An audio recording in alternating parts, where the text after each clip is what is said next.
lovely good morning to you, our viewers. Welcome to another exciting edition of the Camnet TV Breakfast Show.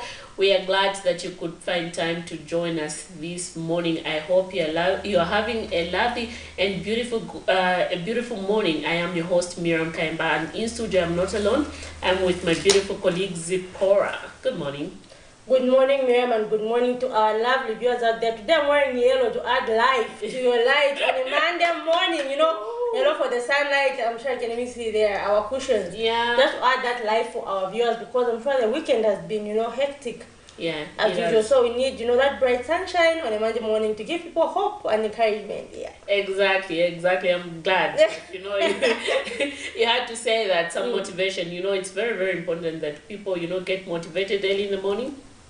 It's good to encourage people. Yeah. What do we have for our viewers today? Well, today we have a very, very interesting topic, and I think, is it last week, Miriam, we carried out a story of two university graduates, one from the Copperbelt University, the other one from the University of Zambia, who have begun, a biogas project of making fertilizer using cow dung. And so they're just challenging other graduates there, saying you can do something for yourself, not always looking for a job. You can actually, identify a problem in the country and, find a solution. And what really motivated us, like we discussed, Miriam, is that they got funding from the United Nations. They didn't say, I've got this plan, but I don't have money. I'm waiting for CDF. No, they decided, what agencies are there, what international agencies can fund this. And they applied, they wrote a proposal, they applied, and they were successful from the United Nations. So I think that is something that is quite encouraging to all of us. And they formed, two non-governmental organizations fully run by themselves. Interesting. And that shows you that they are creating some form of employment to other youths. Yes, definitely. Yeah. So I think that's something that we have to learn from going forward. Interesting. Anyway, right about now, go direct into our morning boost as we get going with our day.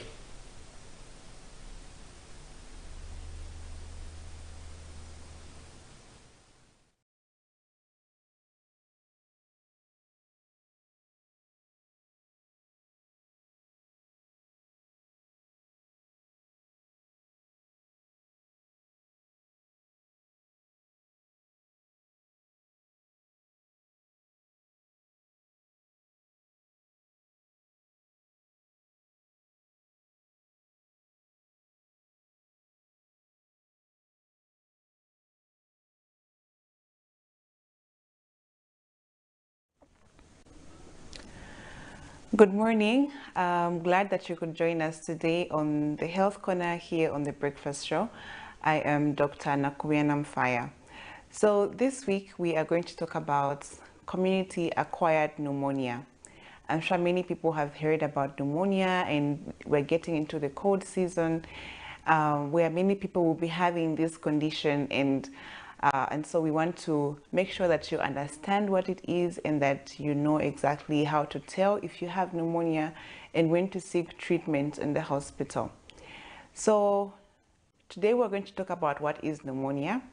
Pneumonia is an infection that affects the lungs. So it's an infection that is caused by so many organisms. It can be caused by a bacteria, it can be caused by a virus, it can be caused by a fungi. So this infection affects the lung parenchyma, which is the lungs themselves. So what happens is, because of the infection, your lungs are not able to to exchange the oxygen well, to exchange oxygen and carbon dioxide well, and so you find that there is more carbon dioxide being retained in the body.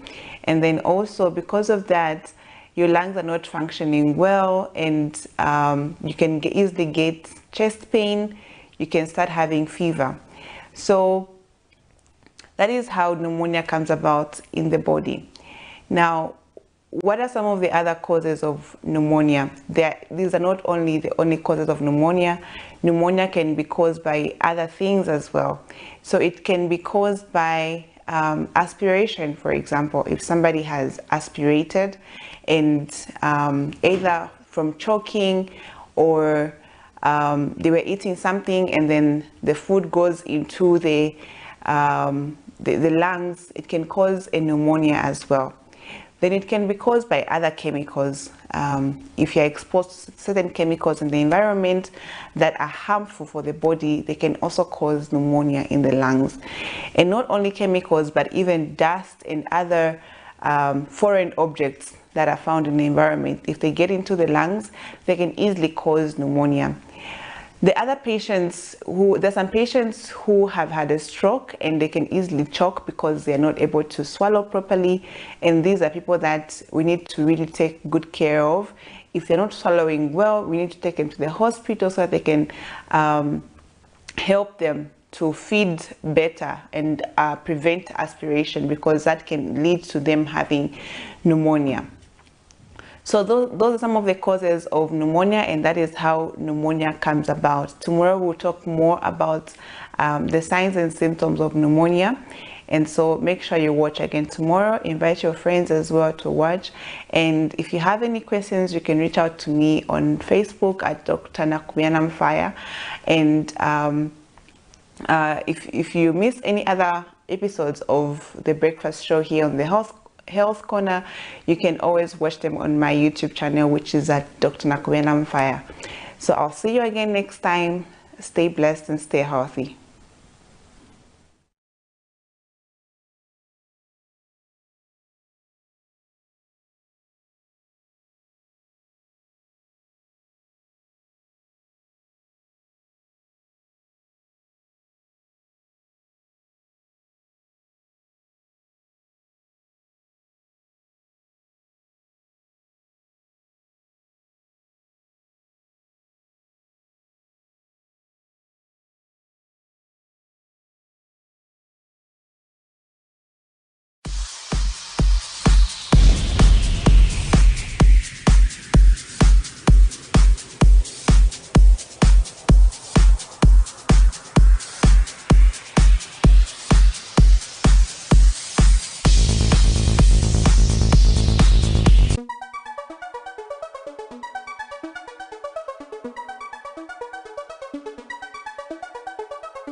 quite interesting there. So we had the morning boost as well as we had the doctor there just telling us, about community acquired pneumonia. So I hope you had, a few tips from there, and it is actually, good to keep away from yourself away from pneumonia. But of course, like I always say, these are just tips. Please don't sit at home and say, okay, the doctor told me so I'm going to take this medicine. According to these symptoms, you have to visit, a health facility. Those are just tips to make you awake. Because most people, they don't even take these things seriously. They say, oh, it will pass. But if you have those tips, then you can know this is something serious, I need to go to a hospital. Exactly, and we are just so used as African of having, self-medication. We prefer not going to the clinic every time when... Maybe it's the accused. And I think it's the fear that we have that when you go to the clinic, maybe you only have to go when you're really serious. Yeah, when your condition is worse, that's when you visit your healthy facility. But that shouldn't be always the case. In case you're feeling anything, you're having some certain symptoms, please ensure that you visit your healthy facilities just to have the doctors check what exactly might be wrong with you. But anyway, right about now, we'll go direct into our money market. So we have the Great British Pound there buying at 23 kwacha 11 ngwe and selling at 23 kwacha 56 ngwe. We have the United States dollar there buying at 18 kwacha 58 ngwe and selling at 18 kwacha 94 ngwe. We have the euro there buying at 20 kwacha 06 ngwe and selling at 20 kwacha 45 ngwe. We have the South African rand there buying at 96 ngwe and selling at 97 ngwe. Wow. On the selling part, the dollar is running towards 19 because it's on 18 kwacha 94 ngwe. Definitely. So already an adult. So if you have some dollars, it's time to change. It's time to change them. It's getting better and better. You'll have a lot of money. Definitely. Do you have some dollars in the house, by the way? No, I have kwacha, not dollars, but I think I have to change them to dollars so that later I can change them to kwacha. You never know, these things changes. You might change your kwachas to dollars, and then you'll find that the dollar will be trading at 15 kwacha, and then you get to lose out. But anyway, zooming in the headlines, we are going to look at one of the stories that was done by one of our reporters yesterday, Nelson Zulu, who was on the ground in Tendere East, where there's a market, Zipporah, called Kalale Market in Tendere East. And the sanitation situation there, it's worse. Very, very worse. I don't know what the local leadership are doing there, but anyway, we had seen some marketeers calling for the local leadership to address some of the challenges that the market is facing, among them sanitation issues,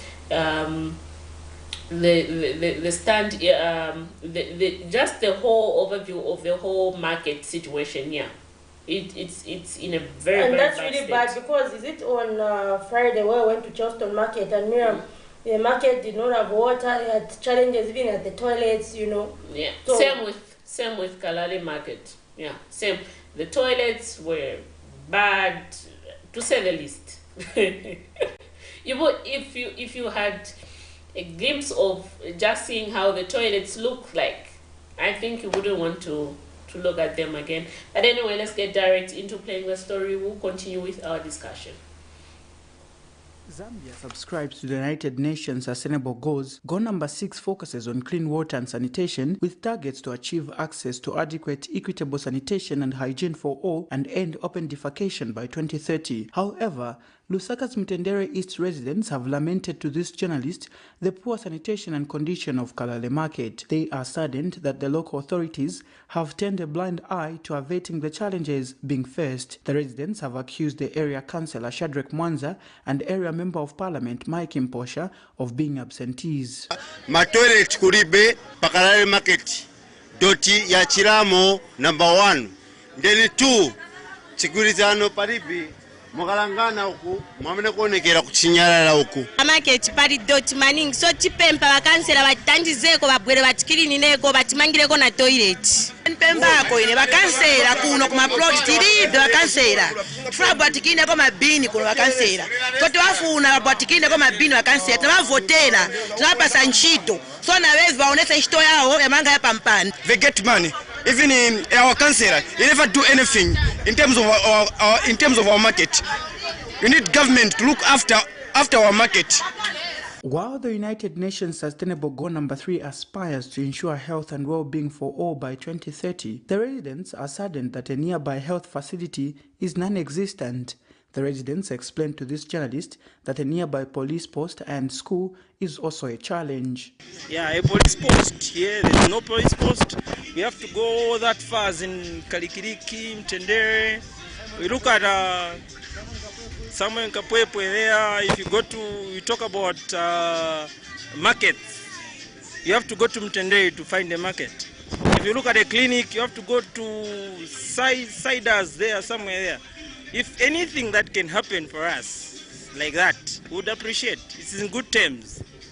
We are humble and asking humbly to our MP and our councillor to come on board and help us. Nakutanizira mwamene mungatanizire. Kuna vantu wamenyewa daily. Ikavuka chape 19 hours, vantu wamba kumenyewa. Ikavuka 20, vantu wamba kumenyewa. So, tipembako nakuno kunkale kose. Fwe wana market. Ukutu afwako okutupera kwenda lamasha empowerment. Ifa kuna tatupokerera kwe empowerment iliyonse. Tumamvera ko chape atikuli empowerment. Sinatengeko.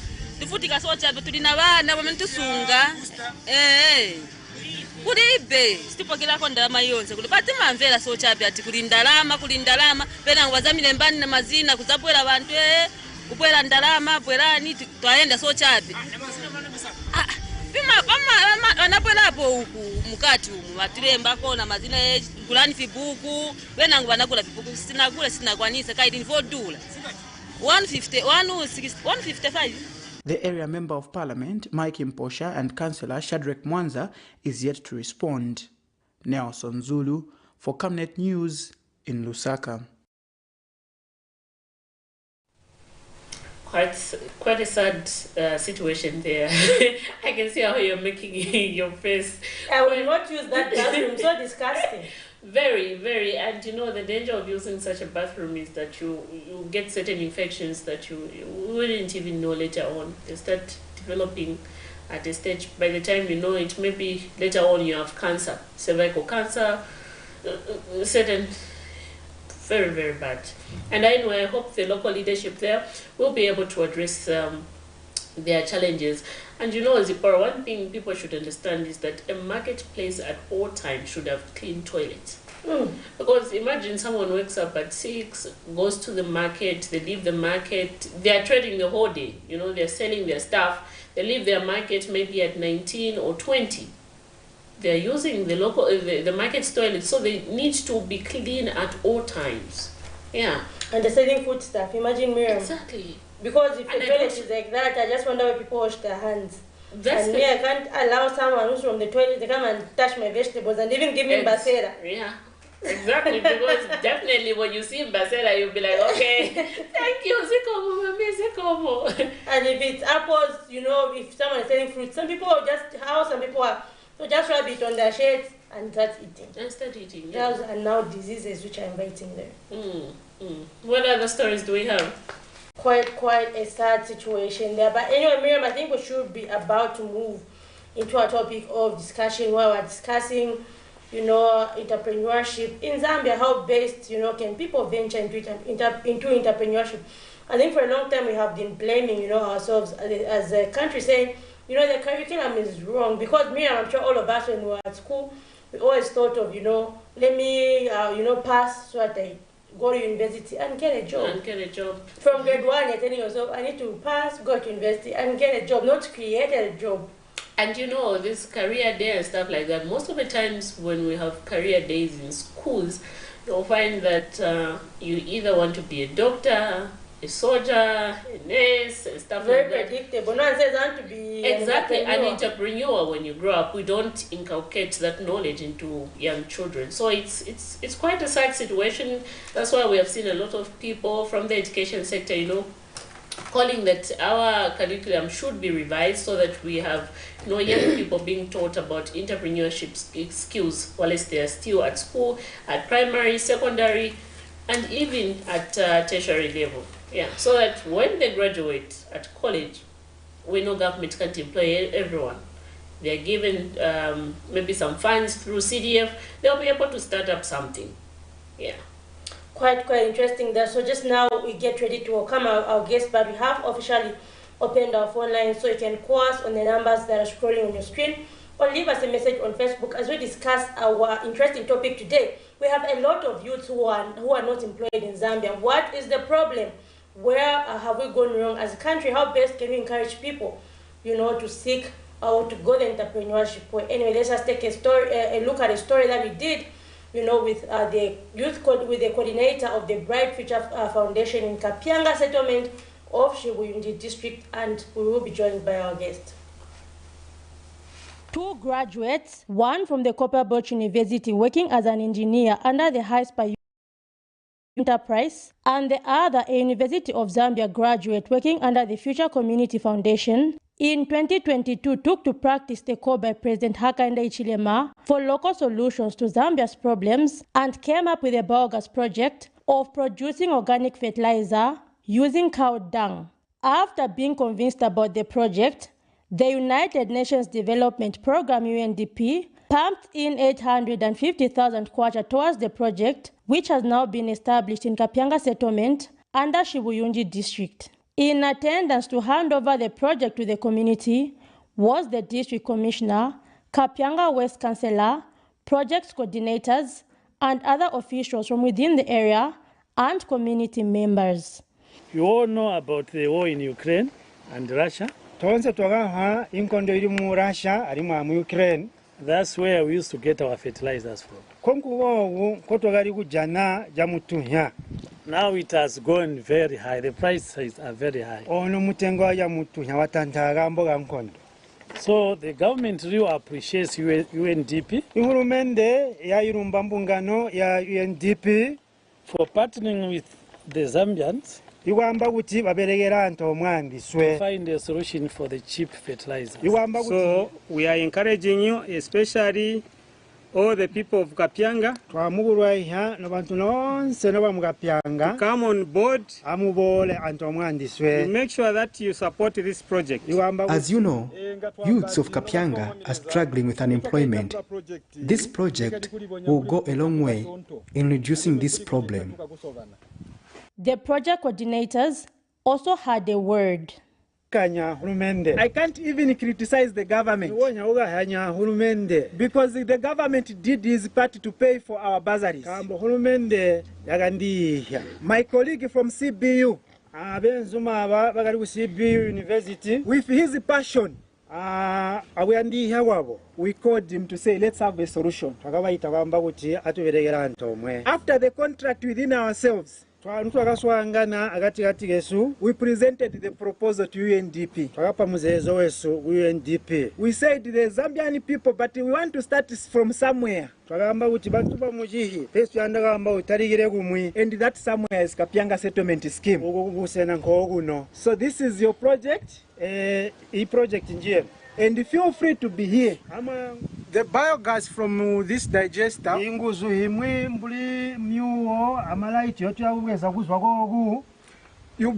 will be used to heat up small animals where you keep them. It will also be used to light up places. It will also be used to generate power using a biogas generator. I urge you community members to fully participate in this project. This is meant to benefit you. Community members have highlighted how the project will improve their lives. We have never seen such an initiative in our community. We are so happy as this will bring development and benefit the local people. The DC has called on the project coordinators to ensure that they share the vision with others, to see to it that it is not dependent on their existence, but that it should grow and become an established Zambian initiative. Zipporah Mshala, reporting for Camnet TV News. Quite interesting there. So that was a story from Shibuyunji district of Central Province under Kapyanga settlement, where we've seen a biogas plant being put up, and just now we've been joined by one of the masterminds behind that project, Mr. Clinton Gando from the Future Community Foundation, who's the project coordinator at the Future Community Foundation. Good morning, Mr. Gando. Good morning. How are you? Well, good. How are you doing? We are glad to have you on set this morning. I'm very much also grateful to have this opportunity to have been invited here to speak to you, and also to speak to my fellow youths, and also the partners who are working with us to ensure that we are addressing the climate change which is at hand. So thank you so much for inviting me. To begin with, what is the Future Community Foundation all about for some of our viewers who are knowing about your organization for the first time? Okay, thank you so much. As I speak to you, I am the project coordinator under the Future Community Foundation and the founder and the chairperson, but those positions like the chairperson, I had to abandon them because they are ceremonial. So we had to go into the coordination. So the Future Community Foundation is an organization which started in 2017 within the University of Zambia. And we were putting in our innovations together in a social way to try and see how we can scale up innovations which can address central problems in Zambia. Then we are registered as an NGO, and we've been implementing project with IFAD in goats and chickens. We've been distributing goats and chickens on behalf of IFAD. We've also implemented project on behalf of, or maybe in partnership with World Bank, and we have a project also, a lot of projects with UNDP. Of course, those projects are in various places, but in particular, with UNDP, we are in agricultural projects and also manufacturing. So the Future Community Foundation is a team of youths, of course, with a lot of vast experience. We've also engaged with the Chivolia youths. They are trying to change the mindset in Chivolia. But we have a challenge whenever we engage with the people who have the urban mindset, who wants to remain in the city, because as we are into agriculture, and if we have the support from maybe the donor community, that means we have to relocate those people from the urban setup to the rural setup, and it has been sort of like a challenge.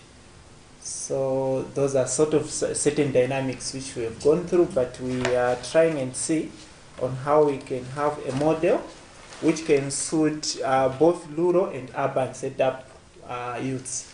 For urban setup, I would agree we have a challenge because it would force them to go with them in the rural areas, and they can't accept. That's the challenge which we have at some point. Yes. Quite interesting, huh? You're doing so much, and given the fact that you're coming from school, and this idea was generated from school, then you developed it into reality, helping the youths out there. How have you found it with the youths in Chivolia? Basically, putting Chivolia, we know Chivolia to be a very quite sensitive area.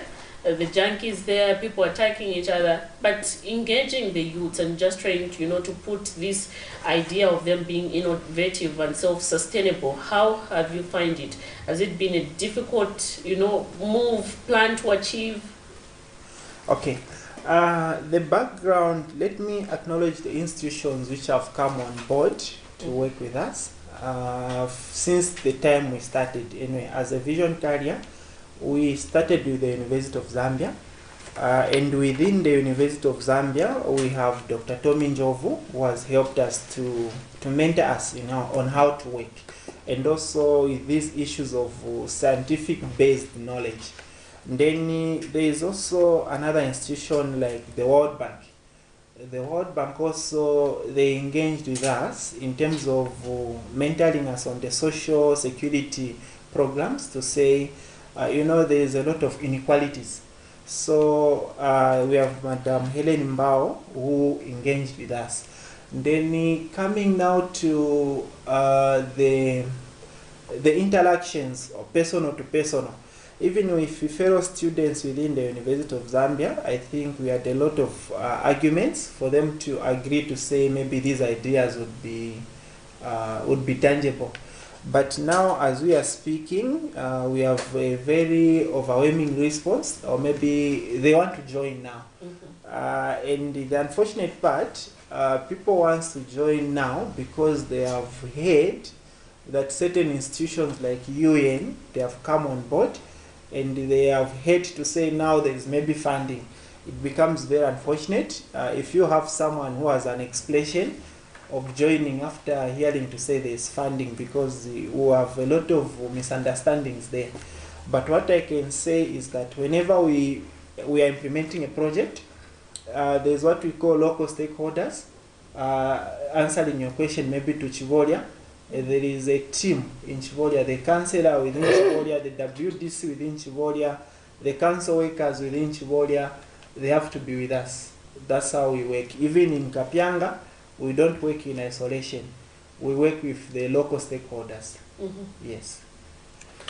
Quite interesting. There we already do have a question from one of our viewers here, who says, what motivated the youth? So I think they're learning one or two things from what you've done. Like maybe earlier we also did play a story of the Biogas project. Like you're saying, what motivated the youth, and do they have plans of mentoring others? That is the question.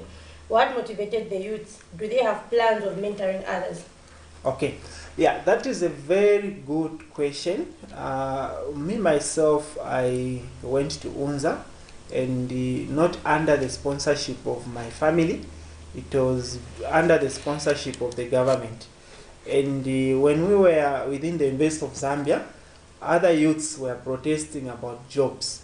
So it was worrying a lot to say. So even us, when we graduate, to go through the same situations. So we had also to assess the graduates from other universities. We were also in touch with our colleagues who did not make it to the university, trying to assess the situation. And I realized to say there's a problem in Zambia. Of course, this problem, politicians, they have come with ambitious plans, like to employ a lot of soldiers, a lot of nurses, a lot of teachers. At the end of the day, it's taxpayers' money which has to pay the salaries. So that model now, it was so worrying to me to say, if we keep on moving like this, where are we going as a country? And after a lot of research with the institutions which I mentioned, World Bank, University of Zambia, professors, we discovered to say there's a point which has to integrate.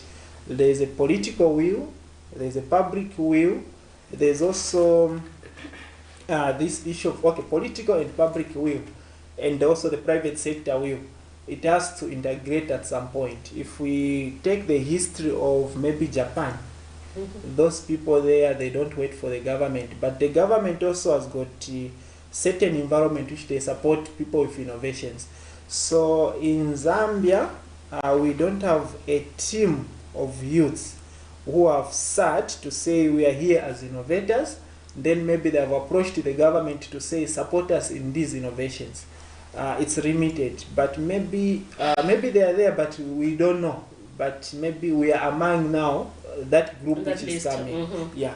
So if you go to these industrialized nations, you find that there's a certain group of people who have come together with a certain engineering ideas, and those ones now they represent that maybe to the government. Even these people who come like the Chinese companies, they have some support from the government, which they do have.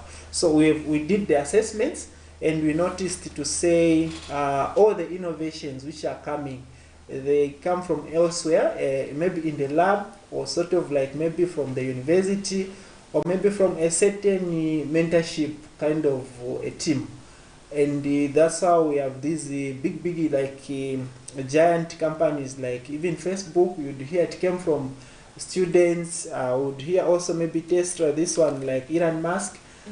He's engaging with engineers. If we go also with the innovations of vehicles, the Ford, he was engaging with engineers. So for us, I think those now are some of the things we are putting into practice, and we really appreciate UNDP.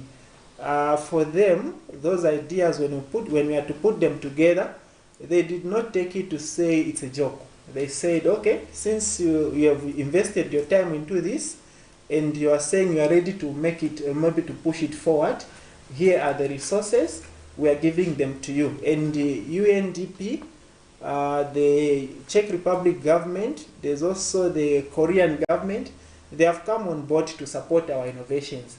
So we don't need to worry maybe on how we can survive, but we need now just to make a budget on how we can scale up in what we are doing. So what you have seen in Kapyanga there, it's a site which we are hoping to say it will be our headquarters. It will be where it will be best to do all the experiments. It's in a rural setup in such a way that we can be isolated and try to, a lot of innovations have been done from the Western world and also from Far East, that's China and Asia, China and Japan. We want to see if we can start something from a rural setup. It will have a uniqueness in it because of the difference also, like from it will be far away from the city. Yeah, so that's how we are working, and also we really appreciate the partners who have come on board, and we do have investors who come from all the way from the Czech just to come and sit with us, plan with us, and see how we can move forward. And UNDP also has put a platform with us to say, whenever they are sitting in the meetings to try and see how they can address the climate issues, they bring us on board to consult. So that's the position where we are as Future Community Foundation, but we are also trying to drift away from the NGO setup. We have gone into the corporate setup because we are growing as a business. Yeah, that's what I would say. Can you tell us more about the biogas project? What motivated you to start making, this organic fertilizer using cow dung, and why did you choose, Kapyanga settlement? Exactly, because quite interesting. Most of the time when people are starting a project, you'll find that they'll start in Lusaka, so why all that path? Okay, which one should I start with? The biogas idea itself, prioritization, or maybe the location? Which one? Maybe the biogas project and why you finally set to Kapyanga. So, for the location, I'll come back a bit later. But for the biogas, when we started, our ideas were all over. We would scratch into soybeans because we have soybeans. We would go into chickens. We have incubators. I think we'll have time to go to there, and then we also have some fish ponds. So we were trying to see which one is a central problem which could draw the attention of everyone in what we are doing. So through the research which we had, we realized to say in Zambia we have a central problem of fertilizers, and that is an issue which is a public concern. With the issues, the geopolitics of Ukraine and Russia, with also the geopolitics of debt, like we are finding also the government is stressing too much. The government has aligned the policies with the IMF, and the IMF, they are against the subsidies. So as a result, it's a very difficult situation for the government to balance the economics, because they may try by all means to address certain macro issues, but micro issues will be very difficult. In particular, I would say now the issues of electricity tariffs, those issues will go up. The issue of fuel, those things will go up. So now the biogas, the way it comes in, it covers the aspect of fertilizer, It also covers the aspect of electricity, renewable energy. So when we had to sit with the engineers, of course, Madam Zipora knows the engineer. He's not alone. There are other engineers, the professors who are working behind us, who are supporting our innovations. So we had to see to say, if we scale up in this innovation, it will help us to produce the fertilizers, and also we are also importing certain technologies from the Czech Republic. And then the electricity part, it's not possible for the government to have the budget to connect the schools, all the schools, and all the households. So the experiments we are doing that side, and we encourage you to keep visiting us on how you can observe on how we'll be connecting homes, and also how we're also producing the fertilizers to the communities. And also we are working with Zambia Agricultural Institute, Research Institute, ZARI. ZARI also is working with us to ensure that the grade of the organic fertilizer we are producing is very much upgraded in such a way that the crops are fertilized. So that's why we prioritize the biogas. On the location side, Kapyanga Settlement Scheme, it's a government place. It's also registered under council. So that place where we are, it belongs to the government. So it's very important to do such a project with such capital investment on a place which is registered under the government. Because if we go to traditional lands, it's not always that you can be in good books with the traditional leadership. At any point, they can push you around. We have been pushed by some because of these other issues. We have been pushed out before, because when you go there, the community also is interested in the resources. You try to tell them to say this is for the project. You find you are not in good books with them, and at some point they are not supporting you. But in that area where we are, it's a government gazetted place. It's more like a forest, but for it's reserved for such activities. So it's the reason why we have to go there, to avoid being pushed out, because there is a lot of huge investment which will be there. In case of any conflict, that investment remains to the government. Then the government will channel it through certain extension or agricultural officers to the community, because those resources are not ours, they are for the government. That's the reason why we came into say, let's put this at a land which is reserved for the government. I think you understand. If I decide to move on, meaning the government will put an extension officer, an extension agricultural officer, to take care of those capital investments. That's the reason why that investment has to sit in a very safe place.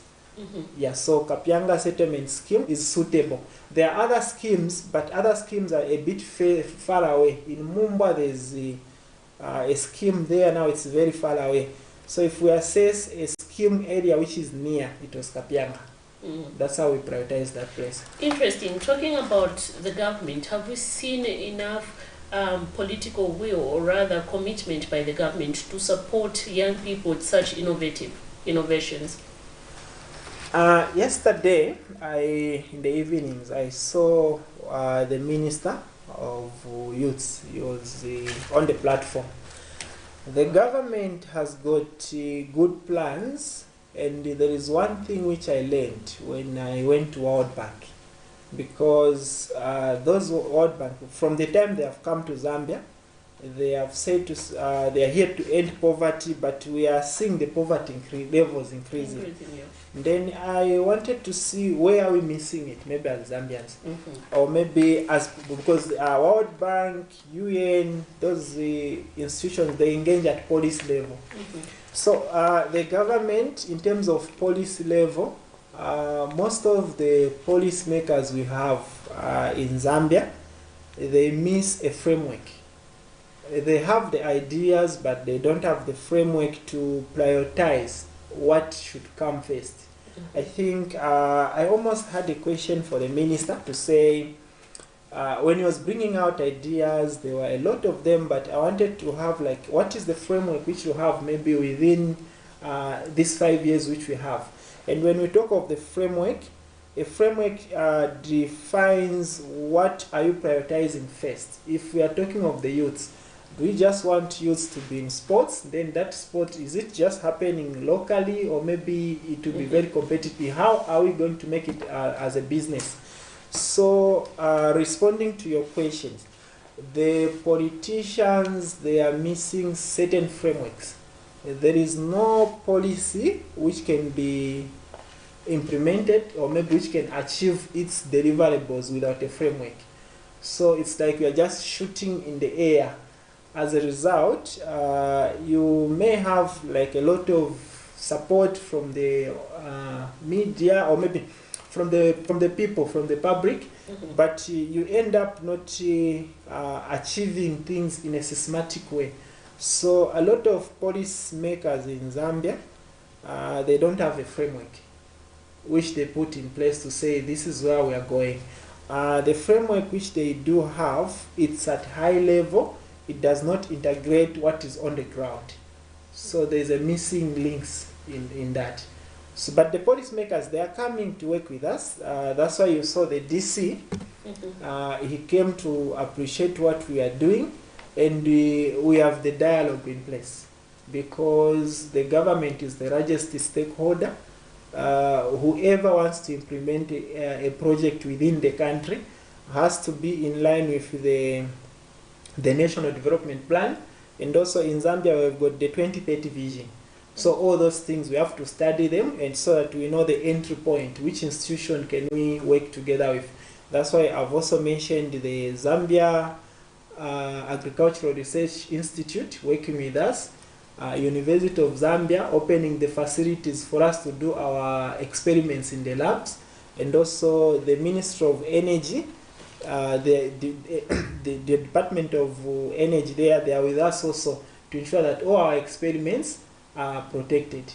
So we have a very well-rounded system, and it's just a phone call and an issue of us making the budget in place to go and do the experiments on the ground. You can imagine, UNZA is a variable, ZARI is a variable, UNDP is a variable, Ministry of Energy is a variable, this Ministry of Science, the one which is the under Honorable Mtati, right? It's a variable to our cause. If we call them, come here, we are experimenting this, they are also a variable. So we have got an MOA with all these institutions. So you can imagine also how possible was it that all these institutions have accepted to support our ideas.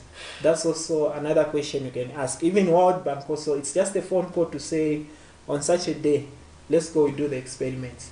So the baseline is very big, and it has also gotten into our system to say we need to expand it. A lot of students especially needs to come there, because when we are doing experiments, we don't need maybe people who are in a hurry to economic returns. So we need a lot of students who are still in school. We are working on an MOU with the University of Zambia, so that the students, they can come and access the services we are doing. Because if we work with students, they will have a model which they can explore and expand. So that's the system which we have in place as we speak right now. Yes. Let's talk about the current cost of fertilizer. Seeing that, for example, your biogas project is focused on fertilizer. Right now, urea fertilizer is costing about 900 kwacha. Yes. Per 50 kg, and you have compound T costing about 750 kwacha. In what way is the organic fertilizer going to be cheaper? Because in the country we've been talking about issues of the farming inputs being high, which as a result relates to higher milling prices. So how is your project going to lead to the reduction of milling prices in the long run? Okay, you have raised a very good point, which draws near to the attention of how does fertilizer, whether organic or chemical, how does it work in terms of like fertilizing the soil? So if we talk of the mineral fertilizer, which is now expensive, the way it works in the soils, it's just the same with this organic fertilizer in the way it works. Now there's a difference there. The chemical or maybe mineral fertilizer, it's conditioned with certain elements which are now like have to take place in the industry. But when you put that mineral fertilizer, it is vulnerable to, it is not sustainable. You have to reuse it each and every year. You have to buy each and every year. You have to buy. But the chemical part of it, when you put it in the soil, it does not. The components, they are free elements. That's how I'll put it.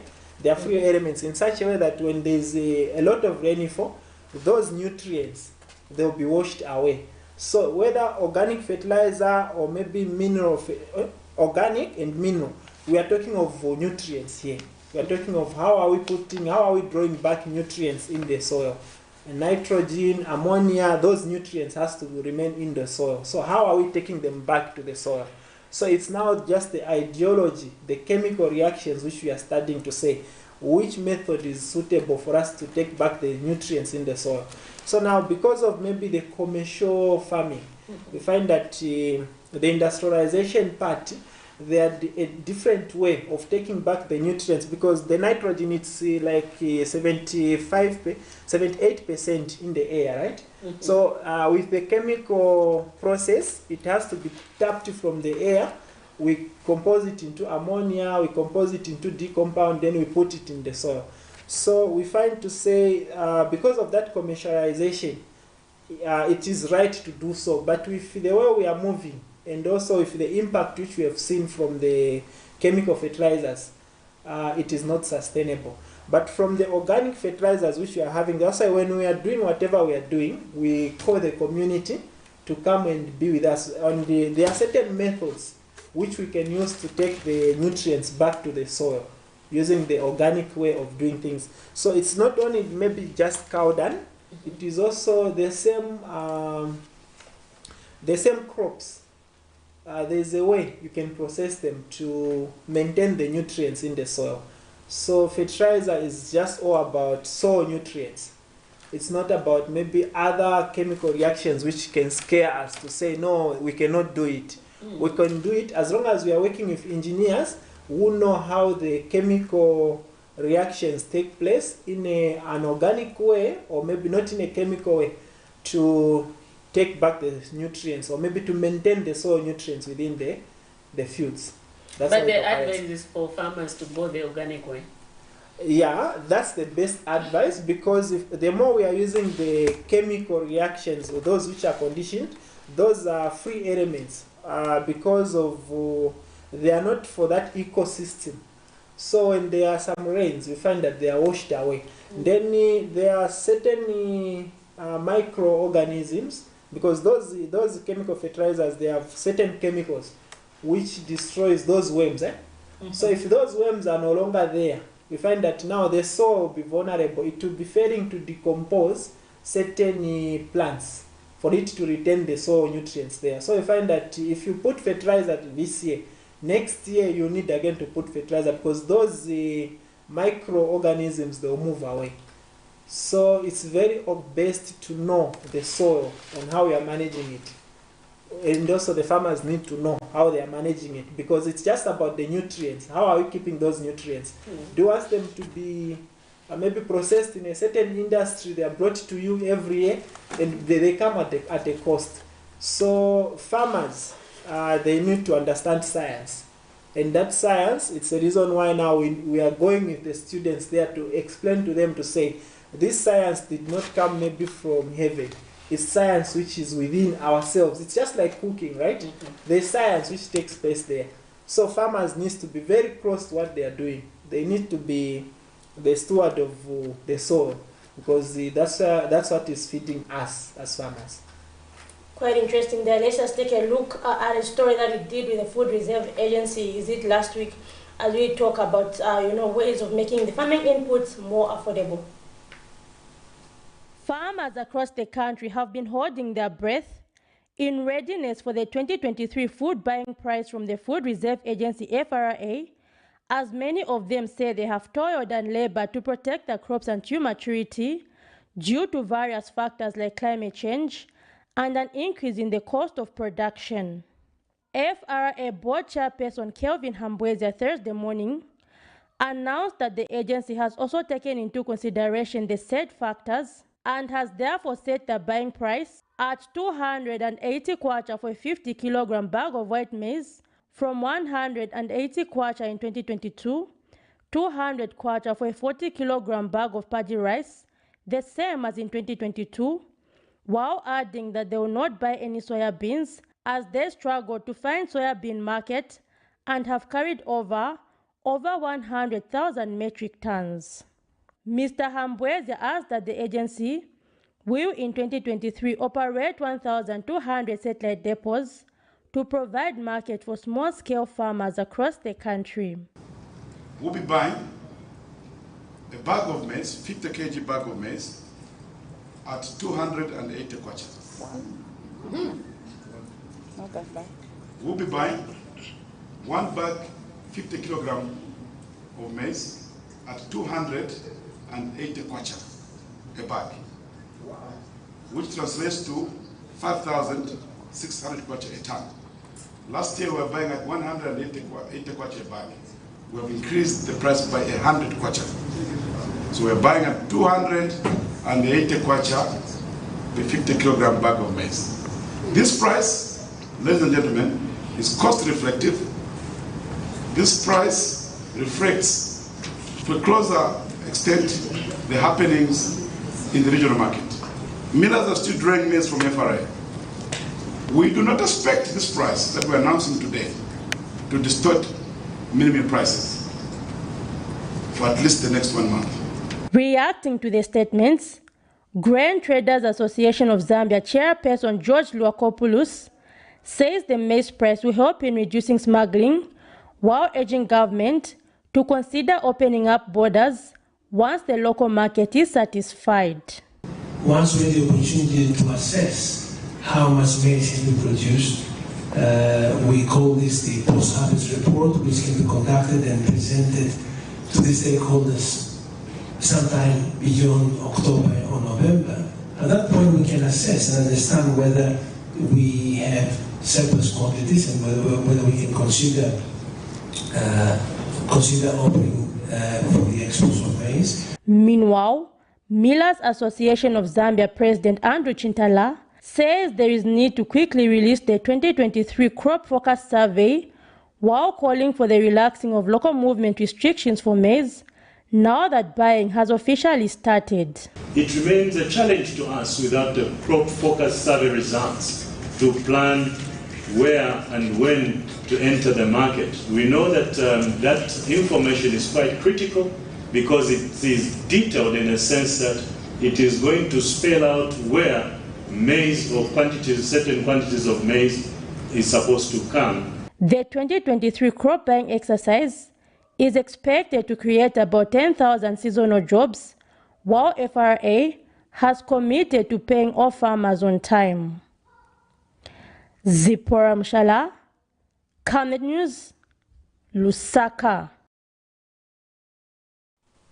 Quite an interesting story there. We've been told that the Food Reserve Agency will be buying a 50 kilogram bag of white maize at 280 kwacha, and this is all because of the farming inputs, that went in. They want to make sure farmers get, value for their crops. And so now we're discussing how best can we make, the farming inputs cheaper, and we're joined by the Future Community Foundation Project Coordinator, Mr. Clinton Gando, who's just telling us, about youth entrepreneurship and how he, along with another youth who is a graduate from the Copper Belt University, set up a biogas plant in Shibuyunji district of Central Province to make organic fertilizer, and this fertilizer is expected to be cheaper. So what is your take on youth entrepreneurship in Zambia? What do you think of the current project?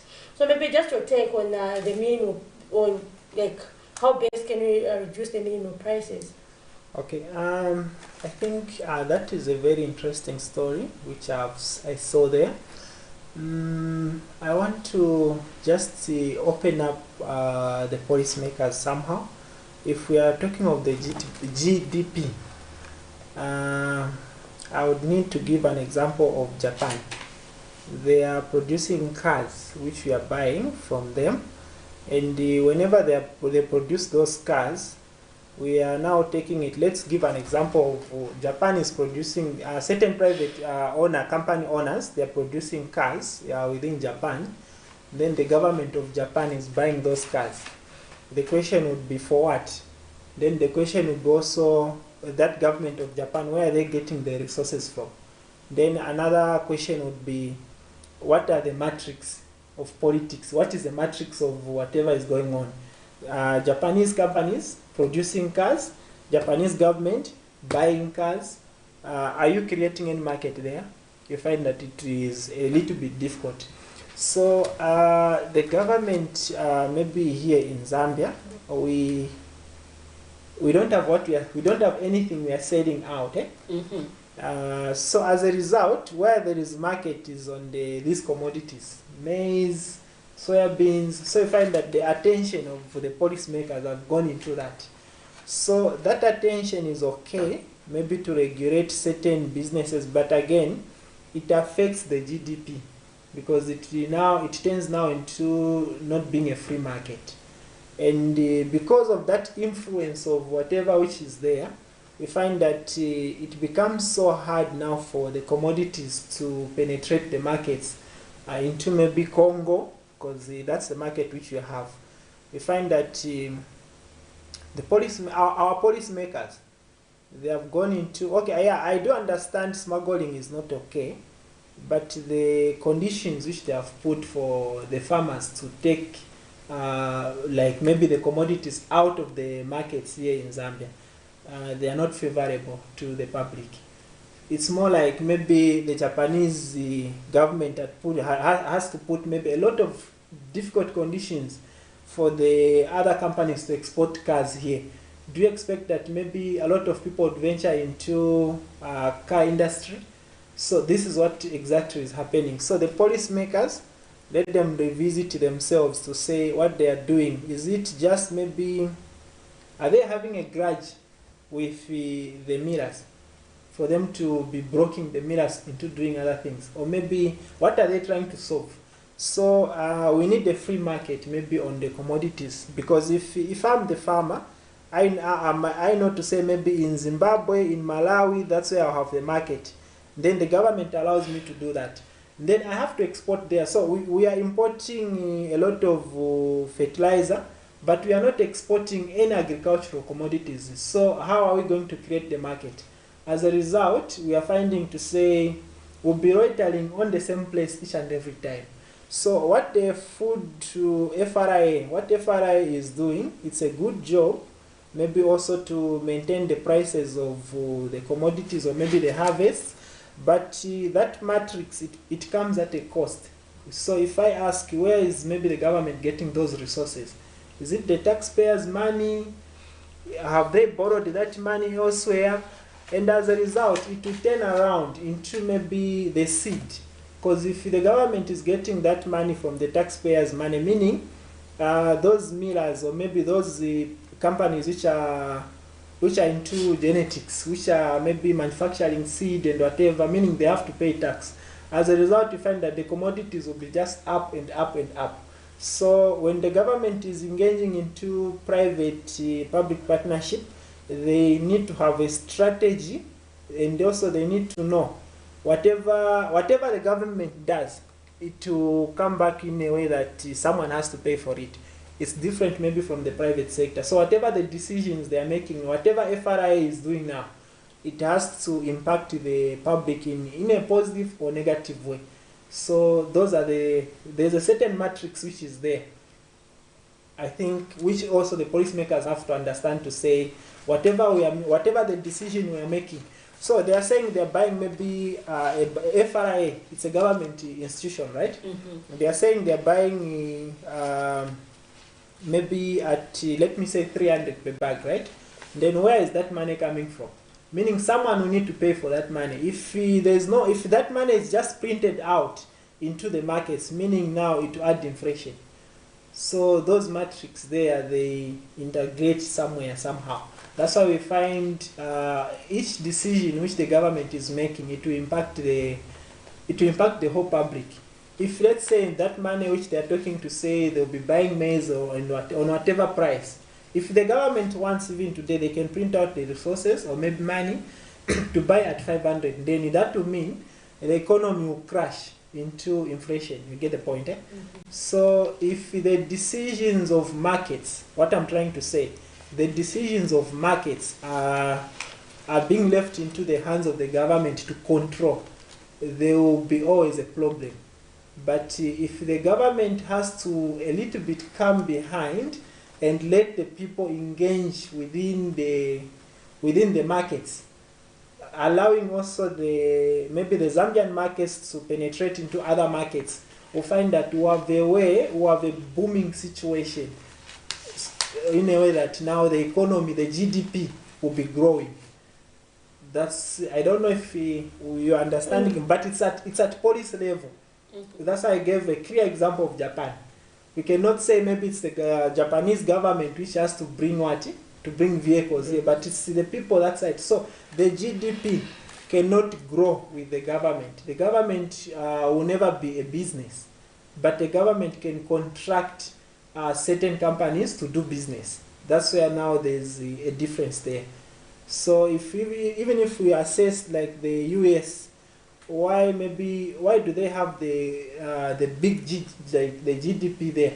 You find that they are selling a lot of maybe these weapons. It's not the government selling, but they are contracting certain companies to do the selling, to do the manufacturing. If we go to China, a lot of Chinese firms are here in Zambia. They are constructing roads. It's not the Chinese government, but it's certain firms which are doing that. So the government maybe let it work into to say maybe they identify certain firms, like the way Dangote came. I think that's a good example I would give to Zambia. Mm-hmm. The way Dangote came, he brought in that competition. After that competition, we had to discover to say the commodity price of cement had to reduce. You remember that, right? Mm-hmm. But now again, I don't know. It's now, but they are competing. So that competition is what we need. It's not the government intervention which we need to address maybe the market issues, but it's the competition which we need on the market. But for that competition to be there, we need free markets. If an investor is coming to invest in Zambia, they need to know to say the government won't stop me to export maybe this commodity to other countries. Mm. So now that policy level issue of the government getting into this, it's pushing back investors. These investors who come to invest, sometimes they are not expected to come from London or maybe to come from Beijing or maybe Washington. No, the same people as here. It's us who assess the situation to say, if I invest into this, I can also have markets into that. Then through that investment, if a foreign investor gets to come in Zambia, they will assess to say, who is doing this? If they find to say, okay, maybe an example, Ramasat is investing into this and they have made this much. I want to compete with Ramasat. I want to compete with this company. So we are finding to say, in agriculture, we don't have any isolated company which has been given that room to compete with others. Because each and every time companies want to compete, there is a government intervention. Each and every time companies want to compete, there is a government intervention. As a result, we don't have giant investors who are into agriculture because of that. I think it's a similar situation with what happened in Zimbabwe, when maybe the government had to get into the farms. A lot of investors, though they were pushed out by force, but here we are pushing out investors with the policy which we are making, because if those investors, they assess that policy, we are finding it to say they are not interested to invest in our country, because they will say, whenever I would need to push to do this, maybe my truck will be impounded, but they can just give a policy, a procedure through ZRA, a procedure through other means to say this is what is required. And then the commodities will go down. And if we also assess maybe these issues of, sometimes you would wonder, why seed? That seed, how much is seed if you know? The seed like for the maize, it's close to 500. So maybe an advice would be maybe the government would come in to produce that seed, maybe using we've got Zambia National Service, right? If they can produce that seed and maybe put it at a certain cost which is affordable to the farmers, then I think that could be a very good initiative. Other than a vice versa way of controlling the markets of the commodities, we'll keep on reversing on one and the same thing. And our economy here, we just talk of agriculture, we talk of also copper. I would be happy to see the government blocking these trucks which are exporting copper, saying, where are you taking this copper, process it within Zambia. If I see a government policy which would now block those minerals, there are a lot of minerals which are leaving Zambia now. If the government had a policy on mining to say no one is going to export maybe any mineral which is not maybe purified or maybe graded to a certain extent, they broke those tracks. I think I would be happy because they are preserving certain future generation, because those minerals in 100 years time, Zambia will be there, but minerals won't be there. And also those are the things we should consider to say the government policy, where are they prioritizing this, where are they prioritizing that. Then they will control now the commodities of the matrix of other things. I think that's the policy advice which I would give maybe to our policymakers. Quite interesting. Maybe as we go towards conclusion, what advice do you have for youths out there who are just seeking for jobs and have not tried the entrepreneurship way? Okay. One thing which I need to appreciate the current government is that they have made the social services, which is education, to be free. There is no economy which can grow without the human capacities. So the human capacities in this country, in this government, UPND, they have been made available for us. So a lot of youths, they need to register or maybe to gather in a certain way that the government or maybe the other interested stakeholders, they can find them in a systematic way. There's also an aspect of CDF. This CDF also, youths who are out there maybe in Itezitezi, out there maybe in Kabompo, out there in Chipata, let them gather together. Whenever they are accessing to CDF, let them have those innovations within the local place. Because this CDF is going to each and every part of Zambia. This CDF will be there. So all the youths, let them gather, let them just have a sober mind to say, whatever little we have, let's have a vision, let's have a mission, let's have objectives. Then when they are working, that's why you ask the question to say, why Kapyanga? We have gone there to show an example to say, it's not only Lusaka, because those youths who are hoping to say, whenever they are in Lusaka, that's where they can have opportunities. It's not like that. They can have opportunities as far as maybe Mbala. Once they are just gathered together, as long as they are in Zambia, let them put their ideas together, let them work on something. Let also the government also try to advocate for markets in terms of the commodities. Is it soya beans? Is it fish? Where is the market? Not just locally here in Zambia. We have got 8 countries which are surrounding Zambia. Where can we supply maybe if it's soya beans? Where can we supply if it's fish? Let the government also open up those markets for us as youths. Then we produce whatever we are producing wherever we are. Then we export. As a result, the GDP will be growing. But if we are just looking, Zambia is in between Africa. And if we just sit and remain where we are, I don't think progress will be there. So as youths, sometimes let's try to walk along the borders. Let's hear what the Congolese may need from us. Let's hear what Angola may need from us. We are very blessed. We've got good neighbors. So as youths, we should not just remain in Lusaka. Lusaka is a very landlocked place because if you remain here, you would think this is the capital. No. The capital could be somewhere even in Mongo. That's why there are a lot of, what I mean in terms of capital, a lot of youths want to remain in Lusaka, protesting within Lusaka. It should not be like that. It should be, the development has to be everywhere because we have got the resource, the natural resource, which is land, we've got water, we've got everything. We should not work for maybe the white collar, blue collar job, no. We are graduates, but we are proud where we are. I think Madam Zipora can testify. We are proud of what we are doing wherever we are. So we should not also, as youths, we should not stress the government too much.